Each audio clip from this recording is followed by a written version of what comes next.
ಈಗ ಗರ್ಭಪಿಂಡಾಸನವನ್ನು ಹೆಂಗೆ ಮಾಡೋದು ಅಂತ ಹೇಳಿಕೊಡ್ತಾ ಇದ್ದೀನಿ. ಪದ್ಮಾಸನ ನಿಮ್ಗೆ ಗೊತ್ತಾಯ್ತು. ನಾನು ಫಸ್ಟು ಪದ್ಮಾಸನ ಮಾಡಬೇಕಾದ್ರೆ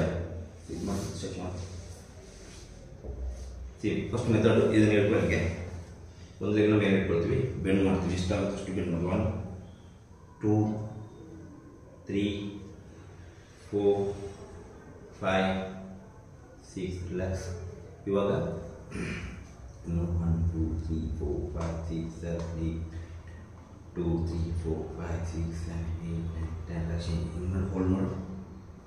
1 2 3 4 5 6 ರಿಲ್ಯಾಕ್ಸ್. ಇವಾಗ ಎರಡು ಲೆಗ್ನ ಹಿಂಗೆ ಮಾಡ್ಕೋಬೇಕು. ಇವಾಗ ಬದ್ಧ ಪದ್ಮಾಸನ ನೋಡಿ. ಫಸ್ಟ್ ಬದ್ಧ ಪದ್ಮಾಸನ ನೋಡಿ. ಬದ್ಧ ಪದ್ಮಾಸನ ಅಂದರೆ ಹಿಂದ್ಗಡೆಯಿಂದ ಹ್ಯಾಂಡ್ನ ರೊಟೇಟ್ ಮಾಡಿ ಪದ್ಮಾಸನ ತಮ್ಮ ಫಿಂಗರ್ ಇಟ್ಕೊಳ್ಳೋದು. ಓಕೆನಾ? ಸೇಮ್ ಅಂದರೆ ನಿಮ್ಮ ಯಾವ ಲೆಗ್ಗು ಮೇಲೆ ಇದೆಯೋ ಅಂದರೆ ಲೆಫ್ಟ್ ಲೆಗ್ ಮೇಲೆ ಇದೆ, ಲೆಫ್ಟ್ ಹ್ಯಾಂಡಲ್ಲಿ ಇಟ್ಕೋಬೇಕು.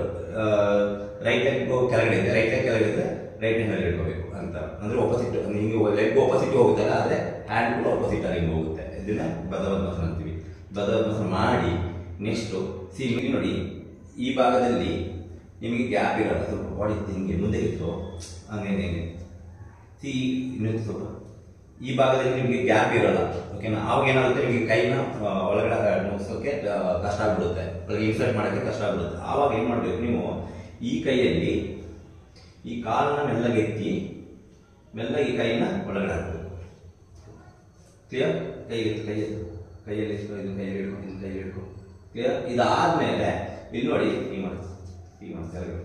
ಕೆಳಗೆ ಇಲ್ಲಿ ನೋಡಿ. ಇವಾಗ ಮತ್ತೆ ಈ ಲೆಗ್ಗಿಂದ ಈ ಕೈ ಸ್ವಲ್ಪ ಪುಷ್ ಮಾಡಬೇಕು. ಅವಾಗ ಇಲ್ಲಿ ಗ್ಯಾಪ್ ಬರುತ್ತೆ, ಇಲ್ಲಿ ಗ್ಯಾಪ್ ಬರುತ್ತೆ, ಈ ಥರ ಗ್ಯಾಪ್ ಬರುತ್ತೆ. ಓಕೆ, ಇದು ಫಸ್ಟ್ ಪ್ರಾಕ್ಟೀಸ್ ಮಾಡಬೇಕು. ನಿಮ್ಗೆ ಏನು ಕಷ್ಟ ಆಗುತ್ತೆ ಅಂತ ಸ್ವಲ್ಪ ವ್ಯಾಕ್ಸಿನ್ ಹಾಕೊಂಡ್ಬಿಟ್ಟು ಸ್ವಲ್ಪ ಡ್ರಿಲ್ ಮಾಡ್ದಂಗೆ ಇದನ್ನ ಸ್ವಲ್ಪ ಪುಷ್ ಮಾಡಬೇಕು, ಇದನ್ನ ಒಳಗಡೆ. ಕ್ಲಿಯರ್? ಆಮೇಲೆ ನಿಧಾನಕ್ಕೆ ಹಿಂಗೆ ಹಿಂಗೆ ಮಾಡ್ತಾ ಅದನ್ನ ಮೇಲೆ ತಗೊಂಡ್ತಾ ಬನ್ನಿ ಕಾಲನ್ನ. ಮತ್ತೆ ಮೆಲ್ಲಗೆ ಕಿವಿನ ಇಟ್ಕೋಬೇಕು. ಒಂದು ಕೈನ ಫಸ್ಟ್ ಪ್ರಾಕ್ಟೀಸ್ ಮಾಡಿ, ಹಿಂಗೆ ಇಟ್ಕೊಳ್ಳಿ.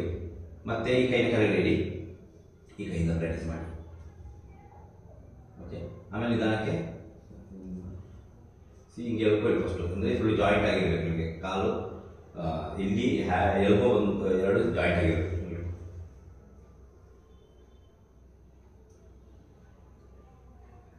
ಇಲ್ಲಿ ನೋಡಿ, ಫುಲ್ ಕ್ಲೀನಾಗಿ ಜಾಯಿಂಟ್ ಆಗಿದೆ. ಈ ಥರ ಬರಬೇಕು, ಅರ್ಥ ಆಯ್ತಲ್ಲ? ಸೊ ನೀವು ಪ್ರಾಕ್ಟೀಸ್ ಮಾಡಬೇಕಾದ್ರೆ ಫಸ್ಟು ಪದ್ಮಾಸನ ಹಾಕ್ಬಿಟ್ಟು ಪದ್ಮಾಸನ ಕರೆಕ್ಟಾಗಿ ಪ್ರಾಕ್ಟೀಸ್ ಮಾಡೋಕ್ಕೋಸ್ಕರ ರಿಲ್ಯಾಕ್ಸ್ ತಗೋ. ಎಲ್ಲ ಎರಡು ಕೈನ ರಿಲ್ಯಾಕ್ಸ್ ತಗೊಂಡು ಇಲ್ಲಿ ಏನಂದರೆ ಎರಡು ಕೈನ ಟಚ್ ಮಾಡಬೇಕು. ಇಲ್ಲಿ ಎರಡು ಕೈನ ಕಿವಿನ ಹಿಂಗೆ ಇಟ್ಕೊಂಡಿರ್ಬೇಕು, ಈ ಥರ ರಿಲ್ಯಾಕ್ಸ್. ಓಕೆ, ಇಲ್ಲಿ ನಿಮಗೆ ಗ್ಯಾಪ್ ಟೈಟ್ ಇರುತ್ತೆ. ಇವಾಗ ನಾನು ಪದ್ಮಾಸನ ಮಾಡಿದಾಗ ನನಗೆ ಸ್ವಲ್ಪ ಟೈಟ್ ಇದೆ. ನಾನು ನೋಡಿ ಮಾಡೋದು ತೋರಿಸ್ತೀನಿ. ಈ ಫಸ್ಟು ರೈಟ್ ಲೆಗ್ ಹಾಕಬೇಕು. ನಾನು ಹಿಂಗೆ ಎತ್ಕೊಂಡು ಈ ಕೈಗೆ ಹಿಂಗೆ ಇನ್ಸರ್ಟ್ ಮಾಡ್ತೀನಿ ನೋಡಿ, ಹಿಂಗೆ ಮಾಡಬೇಕು. ಆಮೇಲೆ ಇಲ್ಲಿ ನೋಡಿ, ಇದು ಪುಷ್ ಮಾಡ್ತಾ ಇದ್ದೀನಿ. ಇದು ಪುಷ್ ಮಾಡಿದ್ರೆ ಇಲ್ಲಿ ಗ್ಯಾಪ್ ಆಗುತ್ತೆ. ಕ್ಲಿಯರ್? ಅದನ್ನು ಈ ಥರ ಪ್ರಾಕ್ಟೀಸ್ ಮಾಡಬೇಕು. ನೋಡಿ, ಇಲ್ಲಿ ತುಂಬ ಜನ ಏನು ಮಾಡ್ತಾರೆ, ಒಂದು ಕೈ ಇಲ್ಲಿ ಹಾಕ್ಬಿಡ್ತಾರೆ. ಫಸ್ಟ್ ಇಲ್ಲಿ ಹಾಕಬಾರ್ದು. ಇಲ್ಲಿ ಹಾಕಿದ್ರೆ ನಿಮ್ಗೇನು ಯಾವ ಕಾಲು ಮೇಲೆ ಇದೆಯೋ ಅದರ ಆಪೋಸಿಟ್ ಸೈಡು ನೀವು ಫಸ್ಟ್ ಹ್ಯಾಂಡ್ ಹಾಕೋಬೇಕು. ಇಲ್ಲಿ ಹಾಕಿದ್ರೆ ಫ್ರೀ ಆಗಿರುತ್ತೆ, ಇಲ್ಲಿ ಕ್ಲೀನಾಗಿ ಹ್ಯಾಂಡ್ ಒಳಗಡೆ ಹೋಗುತ್ತೆ. ಇಲ್ಲಿ ಟೈಟ್ ಆಗಿರುತ್ತೆ. ಫಸ್ಟ್ ಇದನ್ನು ಹಾಕಿದ್ರೆ ನಿಮಗೆ ಇಲ್ಲಿ ಮತ್ತೆ ಹಾಕೋಕ್ಕಾಗಲ್ಲ. ಫಸ್ಟ್ ಇದನ್ನು ಹಾಕಿ ಮತ್ತೆ ಇಲ್ಲಿ ಫ್ರೀ ಮಾಡ್ಕೊಂಡು ಮಾಡಬೇಕು. ಕ್ಲಿಯರ್? ಕೆಲವರೆಲ್ಲ ಏನು ಮಾಡ್ತಾರೆ, ಇಲ್ಲಿ ಒಂದು ಕೈ ಹಾಕ್ಬಿಟ್ಟು ಇನ್ನೊಂದು ಕಾಲು ಈ ಕಡೆ ಹಾಕ್ತಾರೆ. ಇದು ರಾಂಗ್, ಬಿಡ್ಲೆಲ್ಲ ಹಾಕ್ತಾರೆ. ತೋರಿಸ್ತೀವಿ. ಇಲ್ಲಿ ಹಾಕೋದು ಕೈ, ಇನ್ನೊಂದು ಇಲ್ಲಿ ಹಾಕ್ಬಿಟ್ಟು ಇಲ್ಲಿ ಹಾಕ್ತಾರೆ. ಇದು ರಾಂಗ್. ಕೈ ಇದು ನೋಡಿ, ಲೆಗ್ ಫ್ರೀ ಆಗಿದೆ. ನೀವೇನು ಮಾಡಬೇಕು, ಇಲ್ಲಿ ಹಾಕಬೇಕು.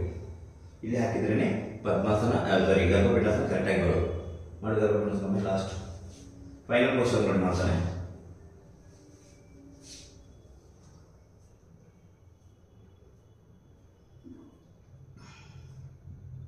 ಈ ಥರ